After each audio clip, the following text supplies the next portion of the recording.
levels from it. आदरणीय दिदी बहिनी तथा दाजुभाइहरू, गएको वैशाख 20 गते कोभिड महामारीको दोस्रो लहरका सम्बन्धमा यहाँहरूसँग संवाद गरेको थिएँ। कोभिडको यो लहर निकै संक्रामक र बढी घातक रहेको एवं यसको रोकथाम तथा नियन्त्रणका लागि राज्यका सबै संयन्त्र परिचालित गरिएको बताएको थिएँ। संक्रमणको साङ्लो चुडाउन निषेध आदेशको पालना गर्न र महामारी नियन्त्रणका लागि सरकारले चालेका कदममा साथ दिन आग्रह गरेको थिएँ। त्यस यताका 25 दिन हाम्रा लागि निकै कष्टकर रहे। यस अवधिमा थप 2 लाख व्यक्ति संक्रमित हुनुभयो। 3000 भन्दा बढीले ज्यान गुमाउनुभयो। अक्सिजन र शय्या व्यवस्थापनका लागि यो समय निकै चुनौतीपूर्ण रह्यो। लिक्विड अक्सिजन आयातमा समस्या पैदा भयो। अक्सिजन सिलिन्डरको अभाव खड्कियो। समाधानका लागि हामीले सम्पूर्ण शक्ति केन्द्रित गर्यौं। त्यसले गर्दा अहिले स्थितिमा सुधार आएको छ। भारतबाट लिक्विड अक्सिजनको नियमित र थप मात्रा आपूर्ति हुन थालेको छ। अन्य उद्योगमा रहेका हजारौं अक्सिजन सिलिन्डर संकलन गरी अस्पतालहरूमा पठाइएको छ। अक्सिजन प्लान्टहरूलाई पूर्ण क्षमतामा सञ्चालन गरिएको छ। अक्सिजन उद्योगलाई विद्युत महसुल छुट दिने व्यवस्था गरिएको छ। नागरिकको जीवन रक्षाका लागि विदेशबाट एयरलिफ्ट गरेर समेत सिलिन्डर ल्याइएको छ।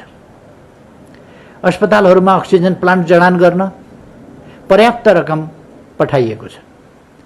मित्र राष्ट्रहरूको सहयोगमा उल्लेख्य संख्यामा भेन्टिलेटर र अक्सिजन कन्सन्ट्रेटर लगायत स्वास्थ्य सामग्री भित्रिएका छन्। कोभिड विरुद्धको हाम्रो लडाईँमा महत्त्वपूर्ण सहयोग गर्ने भारत, चीन र यसका सिचुवान तथा तिब्बत प्रान्तीय सरकारहरू, अमेरिका, स्पेन, बेलायत, Japan, Australia, Switzerland, Germany, Thailand, Singapore, New Zealand, Finland लगायत मित्र राष्ट्रहरूप्रति हामी आभारी छौँ। चिनिया Red Cross, Temasek Foundation Singapore, Direct Relief America, Royal Thai Monastery लगायत परोपकारी संस्थाबाट पनि सहयोग प्राप्त भएको छ। आफ्नो घाँस कटाएर अक्सिजन सिलिन्डर पठाउने खाडी क्षेत्रमा कार्यरत नेपाली श्रमिकप्रति सम्मान व्यक्त गर्न चाहन्छु।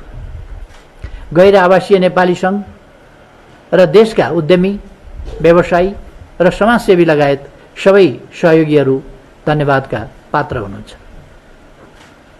कोभिड-19 जस्तो ठूलो महामारीको सामना गर्न एकीकृत, समन्वयात्मक र समग्र राष्ट्र रणनीति आवश्यक पर्दछ। यसै खाँचोलाई पूर्ति गर्न कोभिड सङ्कट व्यवस्थापन अध्यादेश 2078 जारी गरिएको छ।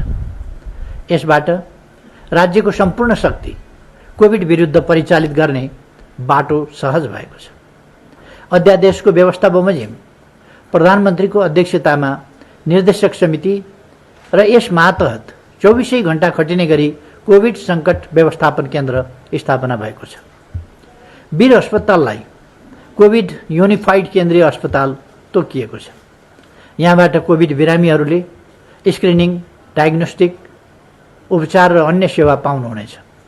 वीर अस्पतालले जुनसुकै अस्पताल, संस्थान र मेडिकल कलेजहरूलाई कोभिडको उपचारमा समन्वयात्मक ढङ्गले परिचालन गर्नेछ। आवश्यकता अनुसार स्वास्थ्य सङ्कटकाल लगाउन सकिने व्यवस्था गरिएको छ। कोभिड उपचारका लागि 157 अस्पतालहरू सूचीकृत भएका छन्। कोभिडको निशुल्क उपचारका लागि 45 निजी अस्पतालसँग सम्झौता गरिएको छ।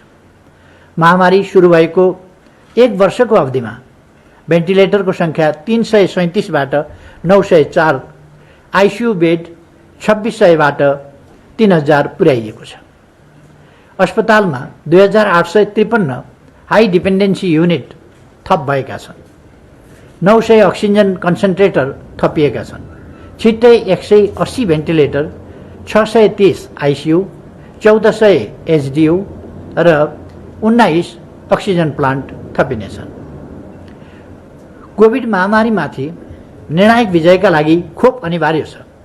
हालसम्म हामीलाई अनुदानबाट प्राप्त 32,28,000 डोज र खरिदबाट उपलब्ध 10 लाख डोजबाट खोप अभियान अगाडि बढाएका छौँ। पहिलो मात्रा खोप लगाएका नागरिकहरूका लागि दोस्रो मात्राको व्यवस्था जसरी पनि गरिने कुरामा निश्चिन्त रहन आग्रह गर्दछु। थप खोपको व्यवस्था गरेर सबै वयस्क नागरिकलाई खोप लगाइने र महामारीलाई नियन्त्रण गरी छाड्ने विश्वास दिलाउन चाहन्छु। कोरोना महामारीको आक्रमणबाट विकसित र विकासशील, सम्पन्न र साधन स्रोतविहीन ठूला र साना कुनै पनि देश बाँच्न सकेका छैनन्। तर विकासशील देशहरूमाथि यसको मार बढी परेको छ। दिगो विकास लक्ष्य हासिल गर्ने उनीहरूको प्रयासलाई महामारीले झनै चुनौती खडा गरेको छ। खोप लगायत अत्यावश्यक जीवनरक्षक औषधिहरूको अभाव हुँदै जाँदा विकासशील देशहरू झनै पछाडि पर्दैछन्। आज खोपको असमान वितरण विश्वव्यापी बहसको विषय बनेको छ। खोप उत्पादक कम्पनीहरूले प्रतिबद्धता अनुसारको खोप उपलब्ध नगराउँदा विकासशील देशहरूका लागि खडा गरिएको कोभ्याक्स एलायन्सको समग्र योजना नै प्रभावित भएको छ। त्यसैले महामारी विरुद्धको विश्वव्यापी सहकार्यमा म पुनः जोड दिन चाहन्छु।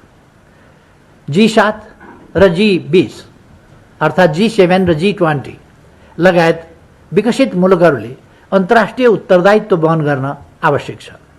सबै सुरक्षित नहुँदासम्म हामी कोही पनि सुरक्षित हुन सक्दैनौँ भन्ने यथार्थलाई मनन गर्न सबैसँग आग्रह गर्न चाहन्छु। यस लडाईँको अग्रमोर्चामा चिकित्सक, स्वास्थ्यकर्मी, सुरक्षाकर्मी, चालक तथा सफाईकर्मी र निजामती सेवाका राष्ट्रसेवकहरू हुनुहुन्छ। तिनै तहमा निर्वाचित जनप्रतिनिधिहरू र देशभरि नै स्वयंसेवीहरू परिचालित हुनुहुन्छ। आफ्नो निजी जीवन र पारिवारिक जिम्मेवारीलाई समेत पन्छाएर संक्रमितहरूको उपचार र व्यवस्थापनमा अहोरात्र खट्ने उहाँहरू हामी सबैका आदर र सम्मानका हकदार हुनुहुन्छ। महामारी विरुद्ध लडिरहेका जनशक्तिको सुरक्षामा सरकारले कुनै कसर बाँकी राख्दैन। अग्रपङ्क्तिमा रहेका चिकित्सक, स्वास्थ्यकर्मी र अन्य तहका कामदार तथा राष्ट्रसेवक कर्मचारीमाथि कुनै पनि बहानामा हुने भौतिक वा कुनै पनि प्रकारको आक्रमणलाई ड्युटीमा रहेका सुरक्षा कर्मीमाथि भएको आक्रमण सरह नै दण्डनीय मानिनेछ। अस्पतालमा उपचार गराइरहनुभएका र घरमै आइसोलेसनमा बसी स्वास्थ्य लाभ गरिरहनुभएका 1,16,476 दिदीबहिनी तथा दाजुभाइहरूको शीघ्र स्वास्थ्य लाभको कामना गर्दछु।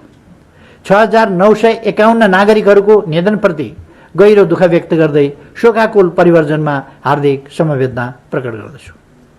कोभिडसँग मुकाबला गर्न जीवन पहिला हाम्रो नीति हो। जनताको जीवन रक्षा सरकारको प्रमुख दायित्व हो। हामीलाई थाहै छ महामारी नियन्त्रणको पहिलो र प्रभावकारी उपाय भनेको यसको रोकथाम हो। महामारी फैलिन नदिनु हो। यसका लागि जनस्वास्थ्यका मापदण्डहरूको कडाइका साथ पालना गर्न पुनः सबै दिदीबहिनी तथा दाजुभाइहरूमा हार्दिक आग्रह गर्दछु। अहिले लागू गरिएका निषेध र अन्य उपायहरू जनताको जीवन रक्षाकै लागि हुन्।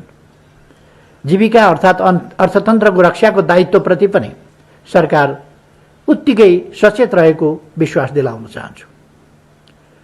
आदरणीय दिदीबहिनी तथा दाजुभाइहरू, राजनीतिक स्थायित्व सुनिश्चित गर्ने, लोकतन्त्रलाई सुदृढ गर्ने र हाम्रो सम्पूर्ण ऊर्जा सामाजिक आर्थिक रूपान्तरण र समृद्धिका लागि एकाग्र रूपमा केन्द्रित गर्ने प्रयासमा पटक पटक अवरोध सिर्जना भएका छन्। सीमित व्यक्तिहरूका महत्वाकांक्षा, कुण्ठा र स्वार्थका लागि प्रतिनिधि सभालाई अकर्मण्य बनाउँदै लगिएपछि गत पुसमा प्रतिनिधि सभा विघटनको निर्णय गरिएको थियो। तर सर्वोच्च अदालतले प्रतिनिधि सभा पुनर्स्थापना गर्ने निर्णय गर्यो। उक्त फैसलाको सम्मान गर्दै त्यसलाई कार्यान्वयन गरियो। यस अवधिमा हाम्रा प्रयास प्रतिनिधि सभालाई पूर्ण अवधि सञ्चालन गर्ने र यसैभित्रबाट राजनीतिक स्थायित्व खोज्ने कुरामा नै केन्द्रित रह्यो। तर 3 महिनाको अनुभवले पुनः प्रतिनिधि सभाले राजनीतिक स्थायित्वमा अपेक्षित योगदान गर्न नसकेको यथार्थ स्पष्ट पार्दछन्। मैले गएको वैशाख 27 गते प्रतिनिधि सभा समक्ष विश्वासको मतका लागि प्रस्ताव पेश गरेँ। सदनमा मैले प्रतिनिधि सभालाई पूर्ण कार्यकाल सञ्चालन गर्न र यसलाई कामकाजी बनाउनका लागि कि त आफूलाई विश्वासको मत दिन कि स्वस्थ एवं संवैधानिक प्रक्रिया बमोजिम वैकल्पिक सरकार दिन आग्रह गरे। मेरो प्रस्ताव अनुसारको सरकार गठनका लागि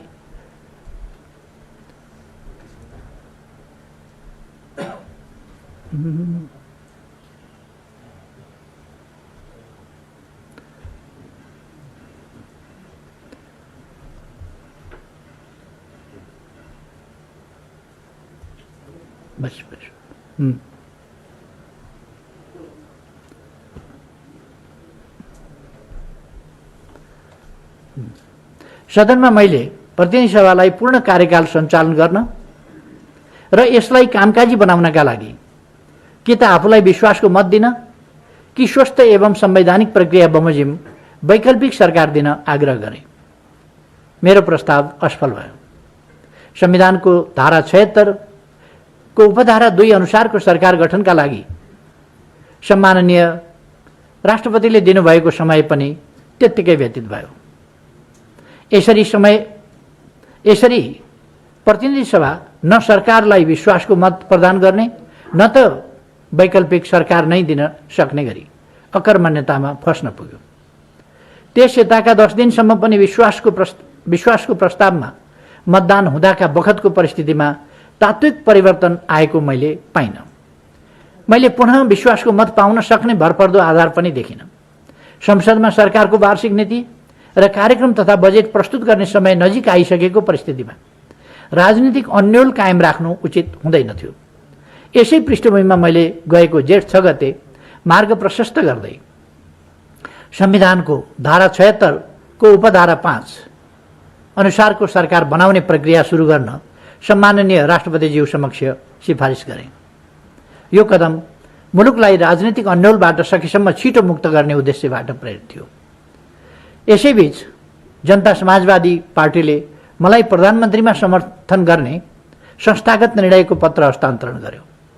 प्रतिनिधि सभाको रक्षा र राजनीतिक स्थायित्वका लागि अन्तिम प्रयास स्वरूप मैले जेठ 7 गते संविधानको धारा 76 को उपधारा 5 बमोजिम प्रधानमन्त्रीका लागि दावी प्रस्तुत गरे। दावी गर्दाको समयसम्म मेरो पक्षमा नेकपा एमालेका 121 र जनता समाजवादी पार्टीका 32 सांसदहरूको समर्थन स्पष्ट थियो। तर यसबीचमा जे जस्ता घटना र प्रवृत्ति देखा परे तिनले नेपाली राजनीतिलाई पछिसम्म प्रदूषित गराइरहनेछन्।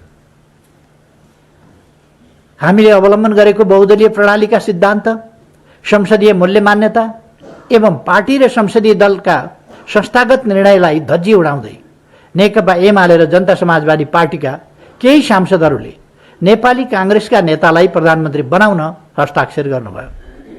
नेकपा एमाले र जनता समाजवादी पार्टीले त्यस्तो हस्ताक्षरलाई मान्यता नदिन र यस्ता गतिविधि कारबाहीको विषय बन्ने जानकारी पत्र मार्फत तत्काल राष्ट्रपतिको कार्यालयलाई गराए।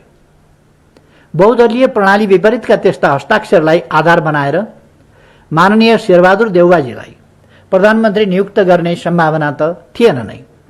तर ती हस्ताक्षरहरूका कारण प्रधानमन्त्रीमा मेरो दावी पनि निर्विवाद हुन सकेन। संविधानको धारा 76(5) ले प्रस्तुत दावीमा विश्वासको मत प्राप्त गर्ने भरपर्दो आधार छ कि छैन भन्ने निर्कुल गर्ने दायित्व राष्ट्रपति संस्थालाई प्रदान गरेको छ। सम्माननीय राष्ट्रपतिबाट दुवै दावीलाई खारेज गर्ने निर्णय भयो। त्यसपछि नै संविधानको धारा 76(7) बमोजिम प्रतिनिधि सभा विघटन गरी नयाँ निर्वाचनमा जाने संवैधानिक बाध्यताको स्थितिमा मुलुक पुगेको हो।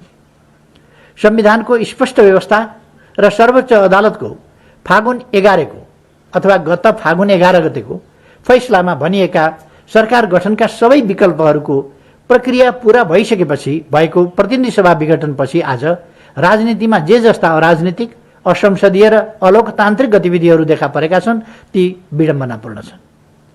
2048 सालको निर्वाचनबाट गठित प्रतिनिधि सभा तत्कालीन सत्तारूढ पार्टीमा देखा परेका यस्तै विकृत अभ्यासका कारण विघटन भएको थियो।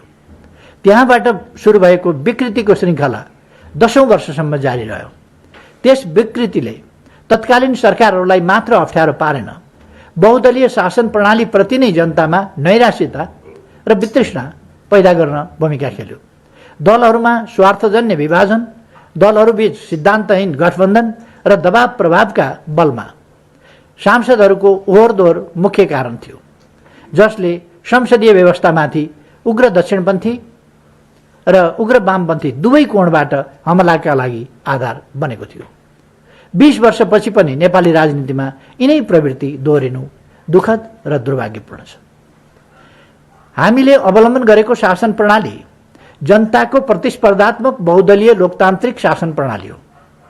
यस प्रणालीका आधारस्तम्भ राजनीतिक पार्टीहरू हुन्।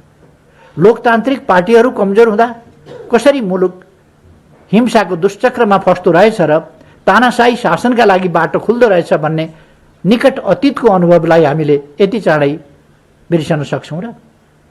पार्टीहरू सत्तामा जानु या विपक्षमा बस्नु, विस्तारित हुनु वा संकुचनमा पर्नु लोकतन्त्रमा सामान्य विषय हुन्। तर सत्ताकै लागि अन्य पार्टीहरूमा विभाजन, विग्रह र विकृतिहरू पैदा गर्नु एवं त्यसकै बलमा आफू सफल भएको भ्रम पाल्नु आत्मरति मात्रै हो। बहुदलीय प्रणालीमा देखा पर्न लागेको निर्दलीय चरित्र ख्यालठट्टाको विषय होइन। अझै यस्तो विकृतिको औचित्य एवं वैधता कायम गर्न भइरहेका प्रयास त सामान्य विषय हुँदै होइनन्। मैले आफ्नो लागि या आफ्ना दलका लागि यी सबै विषय भनिरहेको छैन। लोकतन्त्रका लागि आफ्नो जीवनको आधा शताब्दीभन्दा बढी खर्चेको र पञ्चायती जेलमा 14 वर्ष बिताएको मेरा लागि सत्तामा रहनु या नरहनु प्रमुख विषय हुँदै होइन। बहुदलीय व्यवस्था आइसकेपछि पनि प्रतिपक्षका रूपमा दशकौं व्यतीत गरेको लोकतान्त्रिक शक्तिहरूकै दमन झेलेको, या लोकतान्त्रिक शक्ति भन्नाले इन्भर्टेड कमाका लोकतान्त्रिक शक्ति, अहिलेको व्यवहारले त्यो देखाएको छ, हरूकै दमन झेलेको हाम्रो पार्टीका लागि पनि यो महत्त्वपूर्ण विषय होइन। हाम्रा लागि सत्ता साधन मात्रै हो, साध्य होइन। साध्य त राष्ट्रियताको सम्वर्धन र सार्वभौमसत्ताको रक्षा हो, राष्ट्रिय अस्मिता र स्वाभिमानको संरक्षण हो, लोकतन्त्रको सुदृढीकरण गर्दै जनताको जीवनमा अनुवाद गर्नु हो। यसलाई राजनीतिक अधिकारको दायराबाट माथि उठाएर मानवीय आकांक्षाको समष्टिका रूपमा विकसित गर्नु हो। अधिकारको प्राप्ति, अवसरमा पहुँच, सामाजिक न्याय र समानताको प्रत्याभूति एवं सम्मान र सुरक्षाको सुनिश्चितता भएको समाज निर्माण गर्नु हो। यसकै लागि हाम्रा प्रयास केन्द्रित छन्। आजको मुख्य चिन्ता अलोकतान्त्रिक, नैतिक मूल्यहीन र विकृत अभ्यास झाङ्गिँदै गएर लोकतान्त्रिक गणतन्त्रप्रतिको जनविश्वास नै गुम्ला कि भन्ने हो। जनविश्वास गुमेको प्रणाली फेरि जोखिममा पर्ला कि भन्ने हो। ताजा जनादेशमा जानु प्रतिक्रमण होइन। जनतालाई दलहरूले मूल्याङ्कनको मौका दिनु र आवधिक निर्वाचन मार्फत जनताले विश्वास गरेको दललाई सरकार चलाउन जनादेश प्राप्त हुनु लोकतन्त्रको विशेषता हो। निर्वाचनमा जानुलाई प्रतिगमन भन्नु सारमा जनताको सार्वभौम सत्तालाई अस्वीकार गर्नु हो। नीतिहीन गठबन्धनको भर्याङ चढेर सरकारमा जान खोज्नु भनेको अराजनीतिक र झेली काम हो। जनताप्रति अविश्वास गर्नु हो।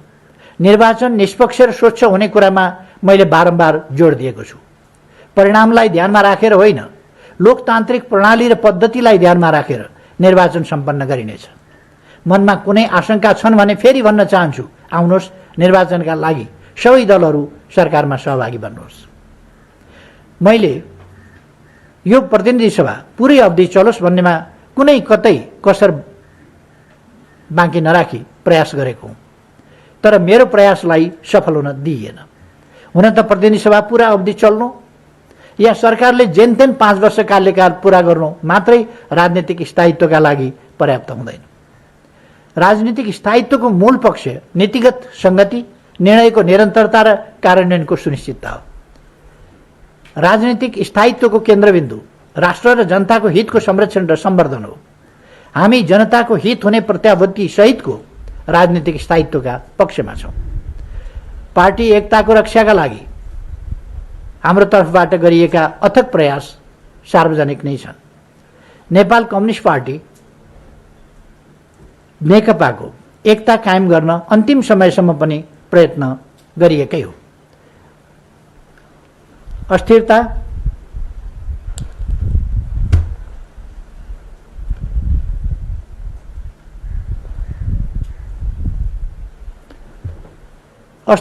सिर्जनाका लागि स्वार्थ केन्द्रित गठबन्धन नबनेको भए र महाधिवेशनबाट निर्वाचित अध्यक्षलाई घेराबन्दीबाट हटाउने दुराशय नभएको भए यतिन्जेल एकता महाधिवेशन सम्पन्न भएर नेतृत्व हस्तान्तरण भइसकेको हुने थियो।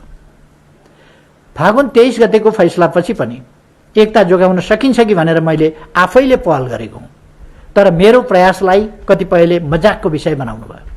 इतिहासले यसको उचित हिसाब किताब गर्ला नै। नेकपालाई एकीकृत गर्ने प्रयास असम्भव भएपछि हामीले नेकपा एमालेलाई नै एकीकरणको विरासत पार्टीका रूपमा एकताबद्ध र गतिशील बनाउने काम गर्यौं। तर कतिपय नेताहरूमा आफ्ना विभाजनकारी गतिविधिप्रति रत्तिभर गल्तीबोध देखिएन। उल्टै एकीकरणको रक्षा र नेतृत्वको पक्षमा उभिनुभएका साथीहरूलाई पन्छाउने कुरामा मात्र उहाँहरूको प्रयास केन्द्रित रह्यो। फेरि पनि पार्टीलाई गुटहरूको संयुक्त मोर्चा र अन्त्यहीन विवादको थलो बनाउने केही नेताहरूका नियतका कारण हाम्रा प्रयास सार्थक हुन सकिरहेका छैनन्। यस बीचमा फ्लोर क्रस गर्ने गराउने काम भएका छन्। पार्टीका आधिकारिक उम्मेद्वारलाई हराउन विपक्षीसँग साँठगाँठ गर्ने, साझा उम्मेद्वारका नाउँमा बागी उठाउने जस्ता कामहरू गरिएका छन्। अनि आफ्नो पार्टी अध्यक्ष, संसदीय दलको नेता र प्रधानमन्त्रीलाई हटाउन कहिले संसदमा अनुपस्थित हुने त कहिले विपक्षी नेतालाई प्रधानमन्त्री बनाउन हस्ताक्षर गर्ने जस्ता चरम विकृति र अनुशासनहीनता प्रकट भएका छन्। पार्टीको एकताको रक्षाका लागि सबै खाले आक्षेप, अपमान र पीडा बेहोरेर पनि निरन्तर प्रयत्नशील छु। भोलिका दिनमा पनि रहिरहनेछु। प्रतिकूल परिस्थितिमा आन्दोलनको रक्षाका लागि दृढतापूर्वक उभिने सबै नेता कार्यकर्ताहरू, समर्थक, शुभचिन्तक एवं आम जनतामा धन्यवाद ज्ञापन गर्न चाहन्छु। आदरणीय दिदीबहिनी तथा दाजुभाइहरू, अनेकौं प्रतिकूलताका बीचमा पनि विगत 3 वर्षमा नेपालले उल्लेख्य प्रगति हासिल गरेको छ। संविधान कार्यान्वयन र संघीयताको सुदृढीकरण, आर्थिक वृद्धि, राजनीतिक महत्त्वका पूर्वाधारको विकास, रणनीतिक महत्त्वका पूर्वाधारको विकास, सामाजिक न्याय र सुरक्षा, राष्ट्रियताको सम्वर्धन एवं अनुशासन सुशासनका क्षेत्रमा हाम्रा योजनाबद्ध प्रयासहरूको प्रतिफल देखिन थालेको छ। संविधान पूर्ण कार्यान्वयनमा आएको छ। संघीय प्रणाली संस्थागत र क्रियाशील भएको छ। लामो समयदेखि रिक्त रहेका संवैधानिक निकायहरूले पूर्णता पाएका छन्। 50 भन्दा बढी कानुनहरू बनेका छन्। पृथकतावादको अभियान चलाइरहेको समूह विखण्डनको बाटो छोडेर राष्ट्रिय अखण्डताको पक्षमा उभिन सहमत भएको छ। हिंसाको बाटो हिँडिरहेको समूह हिंसा परित्याग गर्दै आफ्ना सबै राजनीतिक गतिविधिहरू शान्तिपूर्ण ढङ्गले सञ्चालन गर्न सहमत भएको छ। संविधानको सर्वस्वीकार्यता स्थापित भएको छ। मुलुक हिंसात्मक द्वन्द्वबाट मुक्त हुनु र पृथकतावादी गतिविधि अन्त्य हुनु यस कालखण्डको महत्त्वपूर्ण उपलब्धिका रूपमा पछिसम्म पनि अंकित रहनेछन्। नेपाल अल्पविकसितबाट विकासशील देशमा स्तरोन्नतिका लागि सिफारिस भएको छ। कोभिड महामारी सुरु हुनु अगाडि हाम्रो आर्थिक वृद्धि आशा लाग्दो थियो। महामारीले गम्भीर धक्का पुर्याए पनि हामीले यसलाई सम्हालेका छौं र समग्रमा सकारात्मक आर्थिक विकासको बाटोमा अग्रसर छौं। पहिलोपल्ट निर्यात व्यापारले 1 खर्बको लक्ष्य नागेको छ। व्यापार घाटा घट्दो छ। देशभित्र रोजगारीका अवसर बढ्दै र श्रम शक्ति बाहिरिने क्रम घट्दैछ। यस अवधिमा 333 मेगावाट विद्युत उत्पादन थप भएको छ भने यसै आर्थिक वर्षभित्र थप 500 मेगावाट विद्युत उत्पादन हुँदैछ। लोड शेडिङको अन्त्य, पर्याप्त विद्युत आपूर्ति र अतिरिक्त विद्युतको बाह्य व्यापार सुरु भएको छ। बाह्य लगानी बढिरहेको छ। 3 वर्षको अवधिमा नेपालीको औसत प्रति व्यक्ति आय 25% वृद्धि भएको छ। मानव विकास सूचकाङ्कमा 5% बिन्दुको सुधार भएको छ। कोभिड-19 को महामारीका बीच पनि निरपेक्ष गरिबीमा उल्लेख्य वृद्धि हुन पाएको छैन। रणनीतिक पूर्वाधारहरूको क्षेत्रमा इतिहासमै धेरै उपलब्धि हासिल भएका छन्। सडक, मोटर र झोलुङ्गे पुल, ट्विन विस्थापन लगायत क्षेत्रमा भइरहेका प्रगतिबारे यसअघि नै प्रस्तुत तथ्याङ्क म दोहोर्याउन चाहन्न। कुल रणनीतिक सडक मध्ये 17.1% सडक विगत 3 वर्षमा मात्र निर्माण भएका छन्। 3 वर्षमा सम्पन्न गर्ने गरी 165वटै निर्वाचन क्षेत्रमा एक रणनीतिक सडक र स्थानीय तहहरूलाई एक आपसमा जोड्ने र सबै स्थानीय तहका केन्द्रदेखि प्रदेश राजधानी जोड्ने सडकको निर्माण सुरु भएको छ। सबै पालिका र क्षेत्रहरूमा यिनको दूरगामी सकारात्मक प्रभाव पर्नेछ।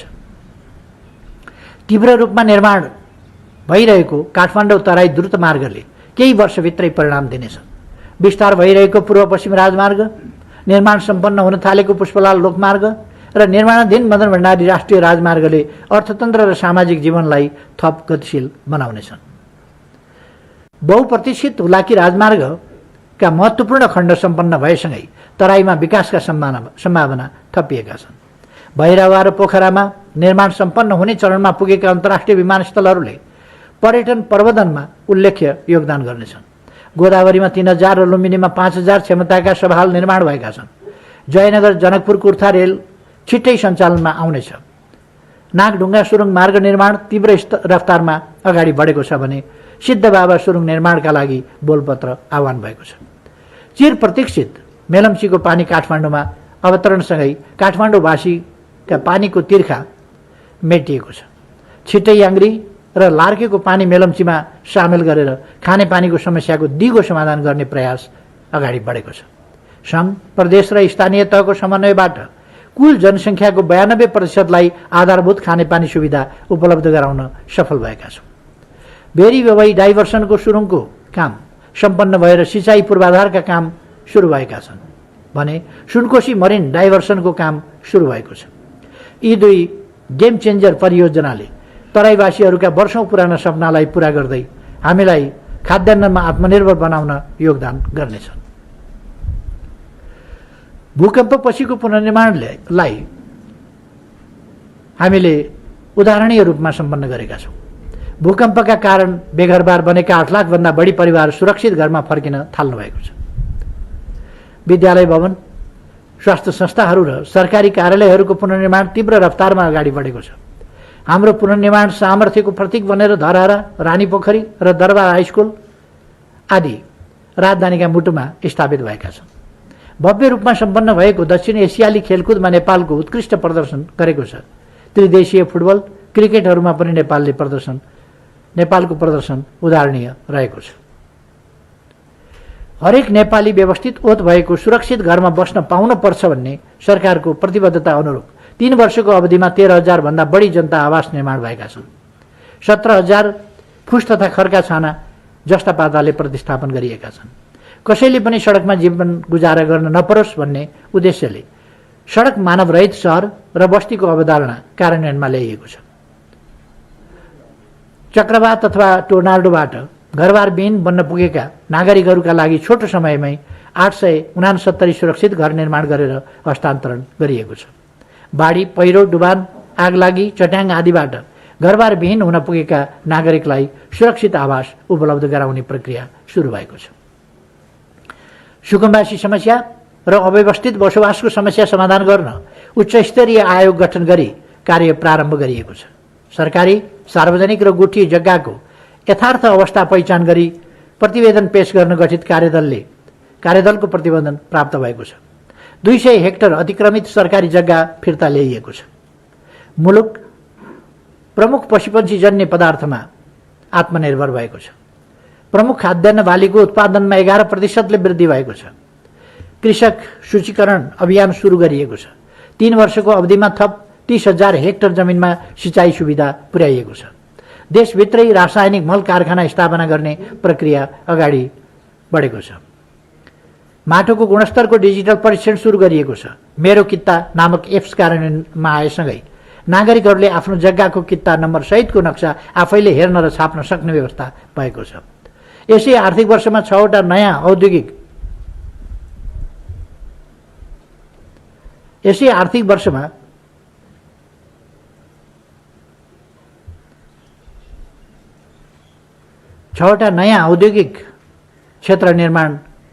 क्षेत्रको निर्माण सुरु भएको छ। स्थानीय तहमा 74 औद्योगिक ग्राम घोषणा भई काम थालिएको छ। अन्तर्राष्ट्रिय व्यापार वृद्धिका लागि भारत, बांग्लादेश, अमेरिका र भुटानसँग वाणिज्य वार्ता सम्पन्न भएका छन्। 3 वर्षको अवधिमा 6 वर्षभन्दा माथि उमेर समूहको साक्षरता दर 7% बिन्दुले बढेको छ। सरदर भर्ना दर 86% पुगेको छ। कुल 484 प्राविधिक धारका विद्यालय स्थापना भएका छन् भने 572 सामुदायिक विद्यालयहरूमा प्राविधिक शिक्षा उपलब्ध भएको छ। देशभरका 383 स्थानीय तहमा प्राविधिक शिक्षा तथा व्यावसायिक तालिम केन्द्रको पहुँच पुगेको छ। 1 वर्षको अवधिमा विभिन्न अस्पतालहरूमा 7645 शैय्या थप भएका छन्। सबै स्थानीय तहमा आधारभूत अस्पताल स्थापना गर्ने लक्ष्य अनुरूप 396 स्थानीय तहमा निर्माण कार्य सुरु गरिएको छ।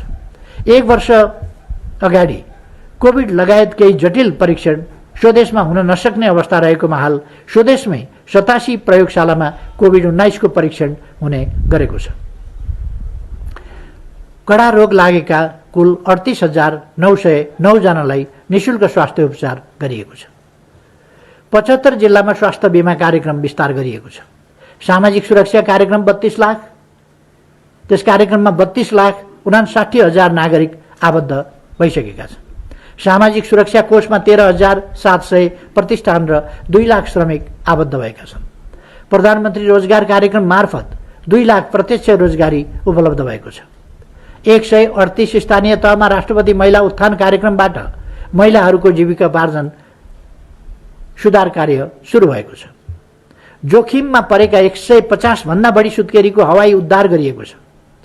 महिला विरुद्ध हुने हिंसालाई दण्डित गरेर एसिड अपराध र बलात्कार नियन्त्रण सम्बन्धी कडा कानुनी व्यवस्था गरिएको छ। सार्वजनिक तथा निजी क्षेत्रबाट प्रवाह गरिने सेवालाई छिटो छरितो सर्वसुलभ पहुँचयोग्य र प्रविधि मैत्री बनाउने गरी नागरिक एप्स सञ्चालनमा ल्याइएको छ। सरकारी राजस्व विद्युतीय माध्यमबाट सङ्कलन हुने व्यवस्था मिलाइएको छ। हालसम्म 14 जिल्लामा 28 लाख राष्ट्रिय परिचय पत्र वितरण गरिएको छ। सबै जिल्लामा 4G सहितको इन्टरनेट सेवा विस्तार भएको छ। नेपालको अन्तर्राष्ट्रिय सम्बन्धमा उल्लेख्य विस्तार भएको छ। अभूतपूर्व राष्ट्रिय सहमतिका साथ लिम्पियाधुरा, कालापानी र लिपुलेख समावेश गरी नेपालको नयाँ राजनीतिक नक्सा जारी गरिएको छ। हालसम्म 170 मुलुकसँग कूटनीतिक सम्बन्ध विस्तार भएको छ। भर्चुअल माध्यमबाट उच्चस्तरीय वार्ता तथा संवादहरू निरन्तर जारी छन्। प्रतिभा प्राप्ति केन्द्र अर्थात् बेन ग्रिन सेन्टर सञ्चालनमा आएको छ। आदरणीय दिदीबहिनी तथा दाजुभाइहरू, हाम्रा सबै काम र योजनाहरू समृद्ध नेपाल, सुखी नेपालीको राष्ट्रिय आकांक्षा पूरा गर्नेतर्फ केन्द्रित छन्। परिपूर्ण लोकतन्त्र हाम्रो मान्यता छ। समृद्धि सहितको सामाजिक न्याय र सामाजिक न्याय सहितको समृद्धि, हामी यसै दिशामा अगाडि बढ्नेछौँ। यसका लागि पहिलो शर्त राजनीतिक स्थायित्व। राजनीतिक स्थायित्वको निम्ति आम निर्वाचन र यसै वर्ष हुने स्थानीय तहको निर्वाचन महत्त्वपूर्ण हुनेछन्।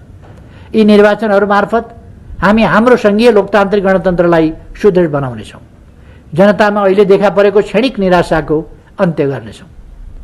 समृद्ध नेपालका लागि हाम्रो प्राथमिकता कृषिको आधुनिकीकरण तथा व्यवसायीकरण गर्ने, यसलाई उद्योग तथा सेवासँग समन्वय गरेर अगाडि बढाउने हुनेछ। पूर्वाधार फराकिलो, गुणस्तरीय, आकर्षक, दिगो तथा नवीन हुनेछ। यातायात पूर्वाधारमा सडक, रेल तथा हवाई राजमार्गको समन्वयात्मक रूपमा विकास विस्तार र सुदृढीकरण गरिनेछ। कनेक्टिभिटीमा डिजिटलाइजेसन प्लेटफर्म थप गरिनेछ। यसबाट अनलाइन सेवा मार्फत सेवाग्राहीलाई सेवा प्रदायकसँग भौतिक रूपमा गर्नुपर्ने गलफत्तीबाट जोगाइनेछ। डिजिटल नेपाल प्लेटफर्मले शिक्षा र सञ्चार मात्रै होइन, कृषि, उद्योग, सिँचाइ, ऊर्जा, यातायात, पर्यटन, स्वास्थ्य, श्रम सुरक्षा लगायत नागरिकसँग सम्बन्धित सबै आयामहरूलाई समेट्नेछ। सम्मत भनेको विक्रम सम्मत 2100 सम्मको दीर्घकालीन सोच अनुरूप सबै क्रियाकलापहरू निर्देशित हुनेछन्। अति कम विकसित राष्ट्रबाट विकासशील राष्ट्रमा स्तरोन्नति हुँदा पर्न सक्ने प्रभाव विश्लेषण गरी आवश्यक रणनीति एवं कार्ययोजना तर्जुमा गरी कार्यान्वयन गरिनेछ। दिगो विकास लक्ष्य हासिल गर्ने विषयलाई हमेशा ध्यानमा राखिनेछ। कोभिड महामारीले हाम्रो विकास यात्रालाई अवरुद्ध गर्न नपाओस् भन्ने कुरामा सजगता अपनाइनेछ। विरासतमा प्राप्त सबै अपुरा परियोजनाहरू सम्पन्न गर्ने कार्यलाई प्राथमिकतामा राखिनेछ। पूरा हुन नसक्ने या महत्त्व गुमाएका परियोजनाहरूको पुनरावलोकन गरी आवश्यक निर्णय गरिनेछ। व्यापार सन्तुलन कायम गर्ने नीति अन्तर्गत रहेर सौविध्यपूर्ण व्यापार सुविधाको पूर्ण उपयोग, व्यापार तथा पारवहन सम्बन्धी सन्धि सम्झौता पुनरावलोकन, नेपाली उत्पादनको बजार पहुँच वृद्धि गर्न, थप मुलुकसँग व्यापार सम्झौता, सार्वजनिक निजी व्यवसाय संवाद मञ्चलाई कार्यमूलक बनाउने र नेपाली उत्पादनलाई अवांछित प्रतिस्पर्धाबाट जोगाउने व्यवस्था मिलाइनेछ। खानीहरूको पहिचान, उत्खनन, प्रशोधन र प्रयोगलाई तीव्र पारिनेछ। जनशक्तिको विकास हाम्रो नीतिको केन्द्रभागमा रहनेछ। उपलब्ध जनशक्तिलाई दक्ष बनाउने, आवश्यक नयाँ जनशक्ति प्राप्त गर्न नयाँ तालिम, प्रशिक्षण, छात्रवृत्ति र प्रोत्साहन प्रदान गरिनेछ।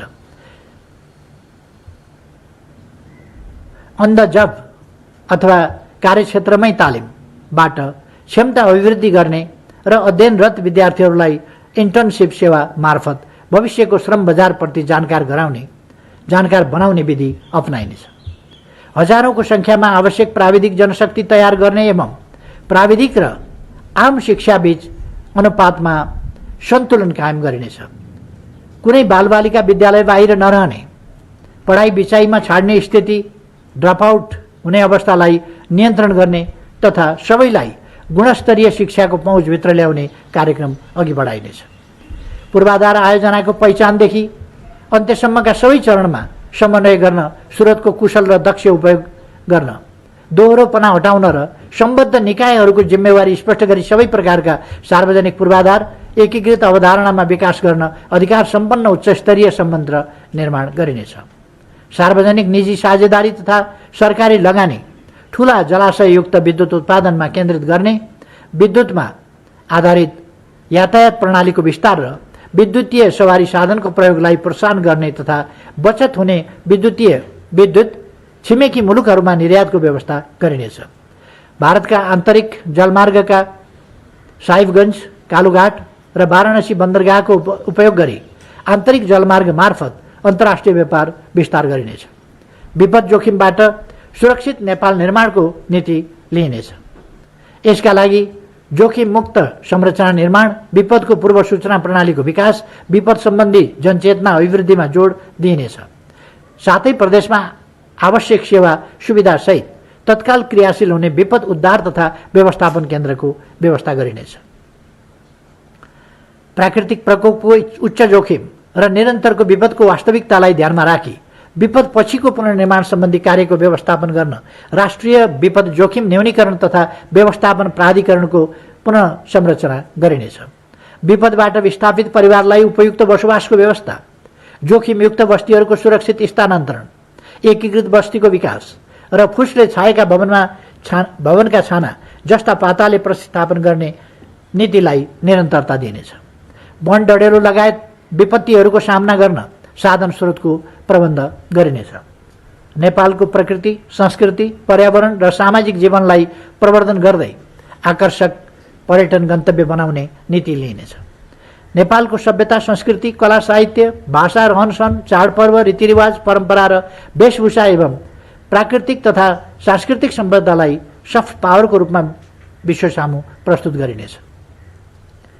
नेपालका हिमश्रृङ्खला, पारिस्थितिक प्रणाली र वन जङ्गलले जलवायु अनुकूलन र वातावरणीय सन्तुलनमा पुर्याएको विशिष्ट योगदान तथा कार्बन उत्सर्जनमा नगण्य भूमिका हुँदा पनि नेपालले असन्तुलित रूपमा भोग्नु परेका प्रतिकूल असरहरूका बारेमा विश्वको ध्यानाकर्षण गराइनेछ। जलवायु अनुकूलन र असर न्यूनीकरणका लागि अन्तर्राष्ट्रिय वित्तीय तथा प्राविधिक संयन्त्रबाट अधिकतम स्रोत र सहयोग परिचालन गर्न पहल गरिनेछ। निरोगी नेपाल निर्माणका लागि सरल, सुलभ, गुणस्तरीय स्वास्थ्य सेवामा पहुँच बढाउने गरी स्वास्थ्य पूर्वाधार र जनशक्ति विकास गरिनेछ। श्रमिकको उत्पादकत्व, अभिवृद्धि र पूर्णकालीन रोजगारी सुनिश्चित गर्न बहुसिपयुक्त जनशक्ति उत्पादन गर्ने नीति लिइनेछ। श्रम बजारको माग अनुसारको जनशक्ति उत्पादन गरिनेछ। अनाथ बालबालिका लगायत असहाय र सहाराविहीन नागरिकलाई अभिभावकत्व र सहारा प्रदान गरिनेछ। सबै नागरिकलाई मानवोचित जीवनयापन सुनिश्चित गरिनेछ। योगदानमा आधारित सामाजिक सुरक्षा योजनाको दायरा विस्तार गर्दै लगिनेछ। लैङ्गिक उत्तरदायी शासन व्यवस्थालाई संस्थागत गर्दै लगिनेछ। ज्येष्ठ नागरिकमा रहेको ज्ञान, सिप र अनुभव पुस्तान्तरण र हस्तान्तरण गर्न स्थानीय तहमा ज्येष्ठ नागरिक मिलन केन्द्र सञ्चालन गरिनेछ। अपाङ्गता भएका व्यक्तिहरूको हक हित र अधिकार संरक्षण गर्दै शिक्षा, स्वास्थ्य, रोजगारी लगायतका अन्य सेवा सुविधालाई अपाङ्गता मैत्री बनाइनेछ। युवा शक्तिलाई सदैव उत्साही, परिवर्तनका संवाहक र भविष्यप्रति आशावादी शक्तिका रूपमा परिचालन गर्ने नीति लिइनेछ। युवाहरूमा स्वयंसेवी संस्कृतिको विकास गरी मानवीय सेवा, विपद व्यवस्थापन र आपतकालीन अवस्थामा परिचालन गरिनेछ। आम नागरिकलाई शारीरिक तथा मानसिक स्वास्थ्य सुधारका लागि खेलकुद, शारीरिक व्यायाम, योग तथा ध्यानको अभ्यास गर्न उत्प्रेरित गरिनेछ।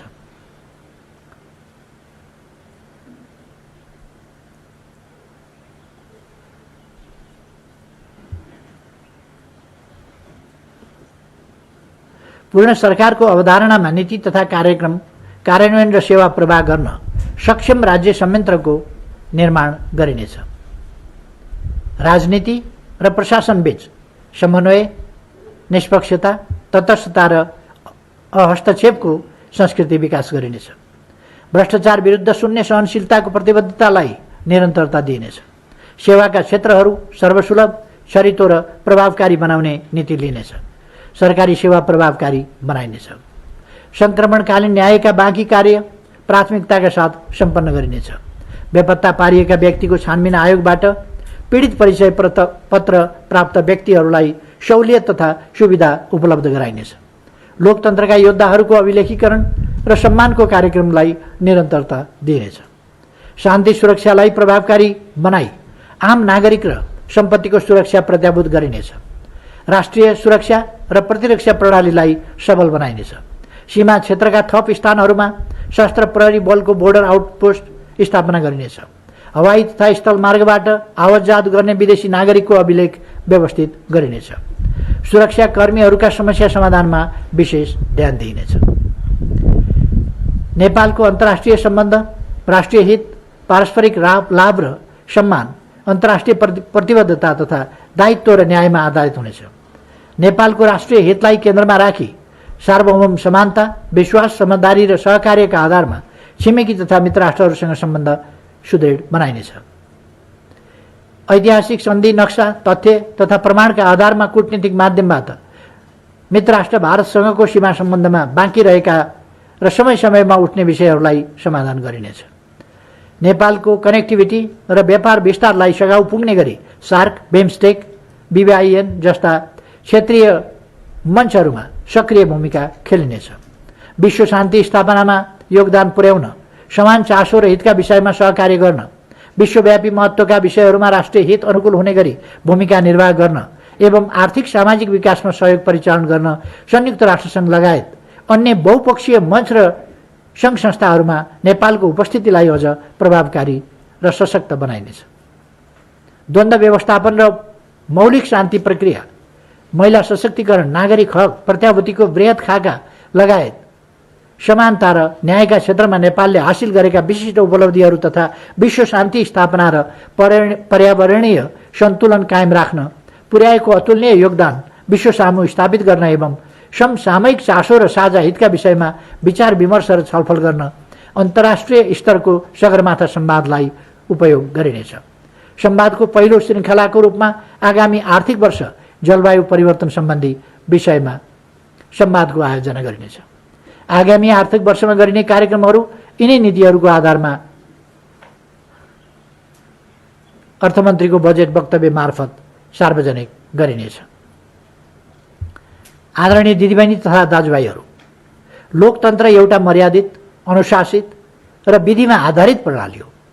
लोकतन्त्रमा असहमति र मतभिन्नताहरू स्वाभाविक हुन्, तर असहमतिलाई अभिव्यक्त गर्ने र सञ्चालन गर्ने लोकतन्त्रका आफ्नै मर्यादा, सीमा र विधि हुन्छन्। ती विधिहरूको पालनाले मात्रै लोकतन्त्रलाई सफल र जनताको मनमा स्थापित गराउँछन्। लोकतन्त्र र अराजकतन्त्रका बीचमा सीमारेखा उल्लङ्घन हुन पुग्यो भने लोकतन्त्र स्वयं जोखिममा पर्छ। हाम्रा असहमतिको समाधान खोज्न हामी आफैले बनाएको संविधान विद्यमान छ। हामी आफैले स्थापित गरेका संवैधानिक संस्थाहरू विद्यमान छन्। तिनीहरूमाथि विश्वास गरियो भनेर, तिनलाई बलियो बनाइयो भने मात्रै लोकतन्त्र सुदृढ हुनेछ। सामान्य बेलामा पनि मुलुकका प्रमुख शक्तिहरूबीच न्यूनतम संवाद, समझदारी र सहकार्य अपेक्षित हुन्छ। झन् सिङ्गो विश्वसँगै हामी पनि महामारीका विरुद्ध कठिन लडाईँ लडिरहेको यस घडीमा राजनीतिक दल र समाजका सबै पक्षबीच संवाद, समझदारी र सहकार्य झनै आवश्यक छ। तिक्तता, तनाव र विभाजनले क्षणिक तुष्टि त देला, तर कालान्तरमा यसको मूल्य हामीले महँगो गरी चुकाउनु पर्ने हुन्छ। त्यसैले म पुनः एकपल्ट मुलुकका सबै राजनीतिक दल र पक्षहरूलाई आफ्ना असहमतिहरूलाई मर्यादित, व्यवस्थित र विधिसम्मत ढङ्गले अगाडि बढाउन र तिक्तता, तनाव र विभाजनका गतिविधिबाट मुक्त हुन आग्रह गर्दछु। कोरोना महामारी लगायत आज हामीले झेलिरहेको कठिन समय अवश्य अन्त हुनेछ। यसका विरुद्ध हामी सबै जुटौँ। सबैमा धन्यवाद र धेरै धेरै शुभकामना। धन्यवाद।